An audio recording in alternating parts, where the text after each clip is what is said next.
Hello, my beautiful soul family. Welcome to the last ego on earth. My name is James Scott Shoemaker. Before we get started here on part 4 of the Meaning of Miracles, I would like to tell a little story that happened the other day. My wife and I and my little one Rain, she was in the back seat, and we were just riding down the road to go to Costco, and we had a flat. So we pulled over very safely, got over. It was pretty wild because we were just speaking of Holy Spirit. The lesson for the day was the world holds nothing that we want.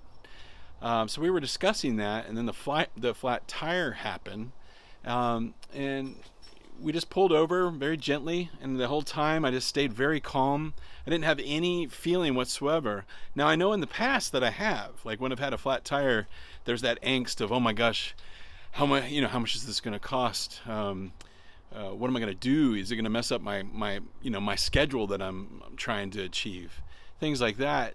So it was pretty neat to come from that place of just pure, okay, this is what's happening. So we just pulled over. My wife got out. We both worked like teammates to get it done. I did have this feeling that, hey, wait, this isn't even for me. This is for my little 6-year-old daughter, to kind of see that we were working as a team. It wasn't a big deal. She was really enamored by the whole thing. She was watching us and kind of sticking her head out, watching me jack the car up and take the bolts off and things like that. So I just made it an experience, and I think we all came from a place of love instead of fear of anything. It was pretty wild, and I do think that it was truly a lesson for me, just for the fact that 3 months prior to that, we had a flat, and it was the exact same tire. So it was beyond coincidence. And on top of that, we once we got down to Costco, there wasn't any wait whatsoever, and since we had just purchased a tire 3 months prior, it only cost $9.99 for the labor, and they were done with the whole thing before we were even done shopping. So even with these little things that happen in life, we don't have to have a huge upset. If we just hand it over to Holy Spirit, allow what is coming to us to happen, but don't come from a place of fear or lack or upset, and you'll see the miracle behind that it all really just works out for the better for you in the long run, always. So much love to you, brothers and sisters, and I hope you enjoy this part 4 of the Meaning of Miracles, and I will see you on the other side. All right, guys.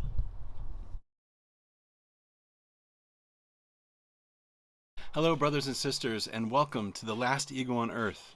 My name is James Scott Shoemaker, and today we're going to be doing part 4 of the Meaning of Miracles in A Course in Miracles. This is the Foundation for Inner Peace edition, and we are on page 6. So I'm just going to go right off the bat here. We're going to do 39 through 50, and this is the last section for the Meaning of Miracles, in the Principle of Miracles. So here we go, guys. Number 39. The miracle dissolves error because the Holy Spirit identifies error as false or unreal.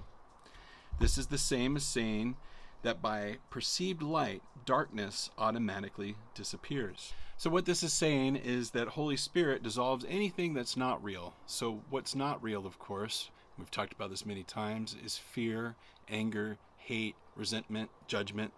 Those kind of things are not real, and they're not our true selves. So the Holy Spirit identifies those as error or a false or unreal. This is the same as saying that perceived light and darkness automatically disappears. So it's kind of like shining a light in the dark with a flashlight. The dark dissipates, and all you can see is the light. So that's the same. So Holy Spirit, with the atonement, that's the Holy Spirit's purpose, is to shine light on our false selves and bring it back to our true self, which is love. Number 40. The miracle acknowledges everyone as your brother and mine. It is a way of perceiving the universal mark of God. So what 40 is saying is that everyone, once we acknowledge and we've been covered enough to understand that the people and the situations around us are all of one and all of God, there's no longer the separation. So we always are in situations where we're seeing our brothers and sisters as one of us. So, and that's also saying that we are then marked with the universal mark of God, which would be that we are an understanding of the sonship, that we are one with the sonship, that we are all God and love. Number 41, wholeness is the perceptual content of miracles. They thus correct or atone for the faulty perception of lack. What it's saying here in number 41 is that when you have returned to love, you always feel full and of wholeness. You're no longer in lack. So the atonement, we get atoned for the faulty perception of lack, which is the ego's based system, is that we feel we might be in lack, or we don't have enough, or we're going to be in fearful state, fight and flight mode. We were continually in a wholeness state when we're with love. So that's what the atonement does, is corrects our mind and keeps us in that loving state of wholeness.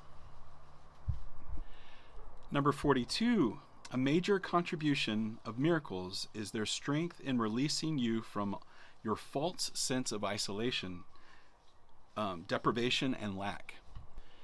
So what number 42 here is saying is when you're in that sense of fear and isolation, it can become a very closed off world where you feel very, very, very alone. I've actually been there. So once you start letting those feelings over to Holy Spirit, the miracle or the forgiveness of that is the strength that releases you from that false sense of isolation. So it's saying that that is not even real, that we are creating that on our own. That's not who we truly are, is that fear and that isolation. So once we hand it over and start slowly coming back to the light and trusting God, then that will no longer affect us.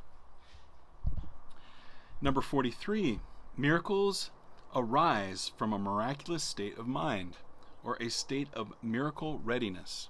All right, what number 43 here is saying is that miracles arise from a miraculous state of mind. So when you're in a place of love and you've been covered enough of the lessons that have been coming at you, and you're constantly asking Holy Spirit for help, you're in miracle readiness, which means that you're in constant state of, if there's a problem that comes up, you now know that this is a chance for you to release that over to Holy Spirit, and you become more free. So you do become miracle readiness at all times, which is really our salvation. All right, number 44. The miracle is an expression of an inner awareness of Christ and the acceptance of his atonement.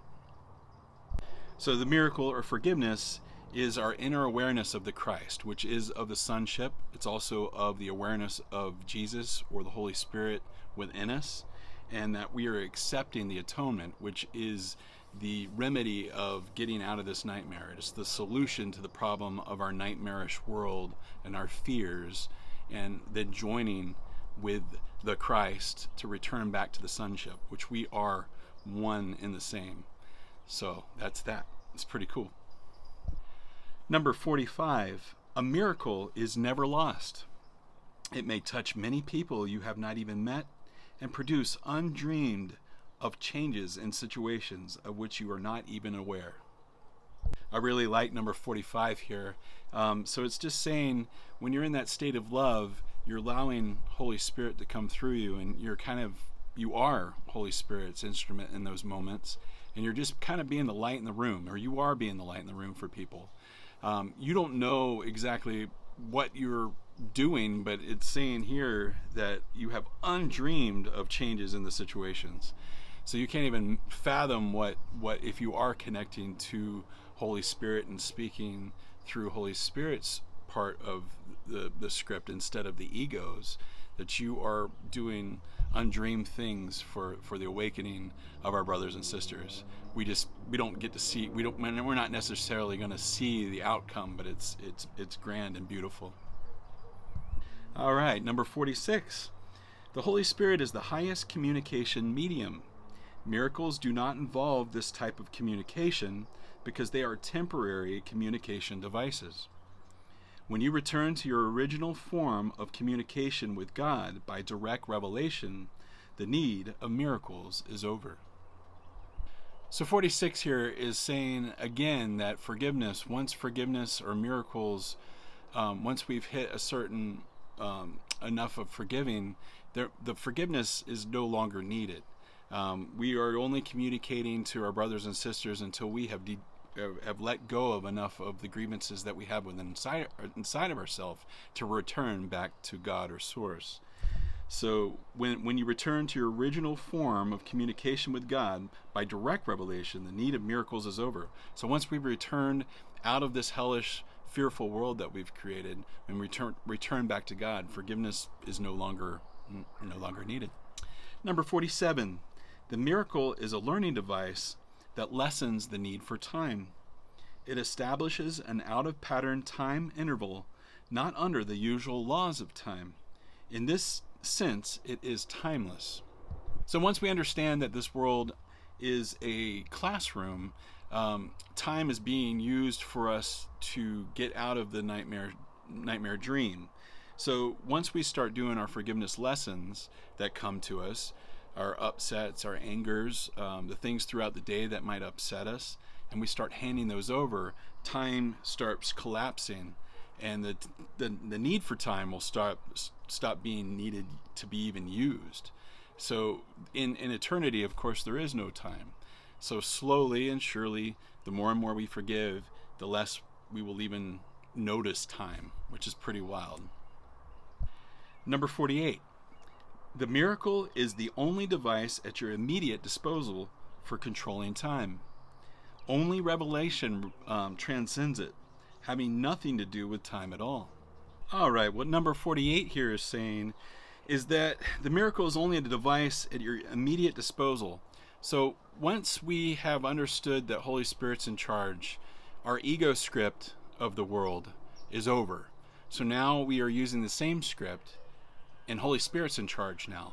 So we are constantly asking Holy Spirit to help us let go of these things, and He's showing us the way out of the nightmarish dream. It says only revelation transcends it, having nothing to do with time at all. So once you have a revelation that you are with God and one with God in these moments, there is no need for time anymore. We have actually uncovered who we really are, which is the sonship. So time is no longer needed. Number 49. The miracle makes no distinction among degrees of misperception. It is a device for perception correction, effective quite apart from either the degree or the direction of the error. This is its true indiscriminateness. Number 49, Jesus here is saying it once again, that there are no degrees of upset that is within us. We might feel that someone being murdered and us stubbing our toe are two very separate things. It's saying a miracle or forgiveness, that there are no distinction among these two things. Any upset that we have is a case for us to let it go over to Holy Spirit. And that might sound pretty rough to an ego to think that way, but anything that is not of love and that is causing us angst is something that we need to let go. So it says effective quite apart from either the degree or the direction of the error. All right, guys, the last one here, number 50. The miracle compares what you have made with creation, accepting what is in accord with it as true, and rejecting what is out of accord as false. Again, Jesus is here. He is saying that we have created this entire world in our thought systems, and with Holy Spirit's help, or with Jesus's help, that we're able to start accepting what is in accord with what is true. Of course, would be only love, and letting over all of our faults, upsets, and unforgiving things that we have in the world, and handing them over.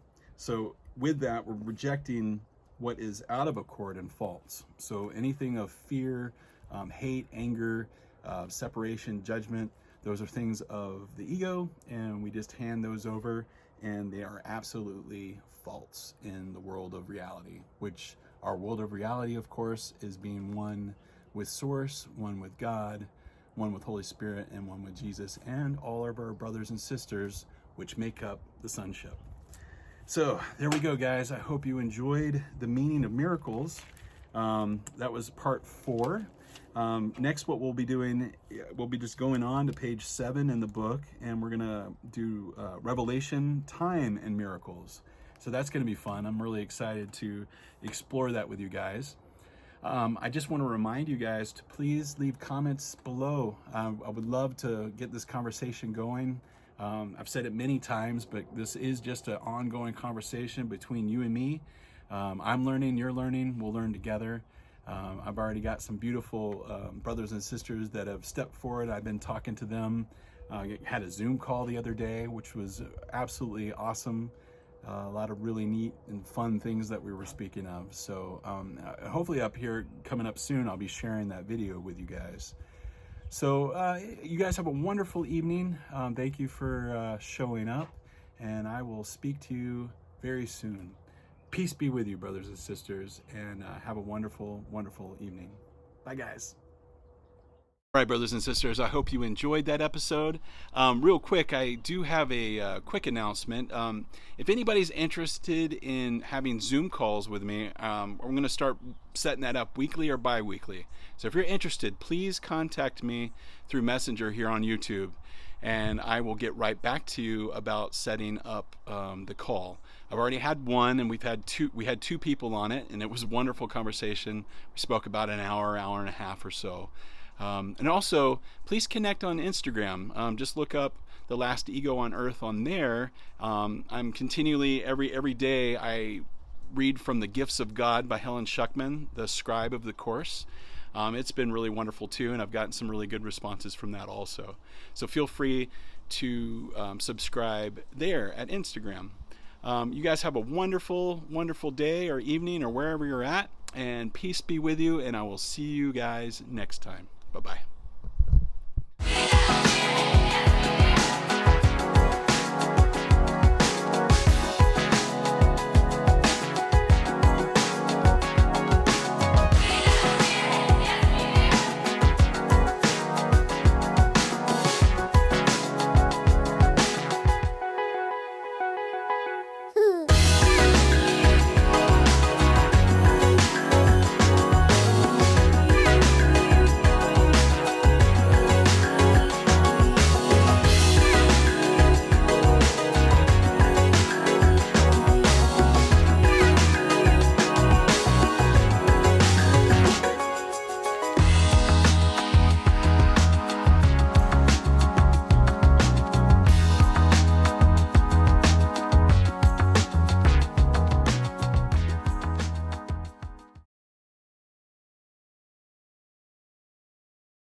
Prepare yourself from the birth to the dirt. Prepare yourself for all it's worth. Prepare yourself from the birth to the dirt. Prepare yourself, the last ego on earth. Prepare yourself from the dirt to the birth. Prepare yourself from the birth to the dirt. The last ego on earth.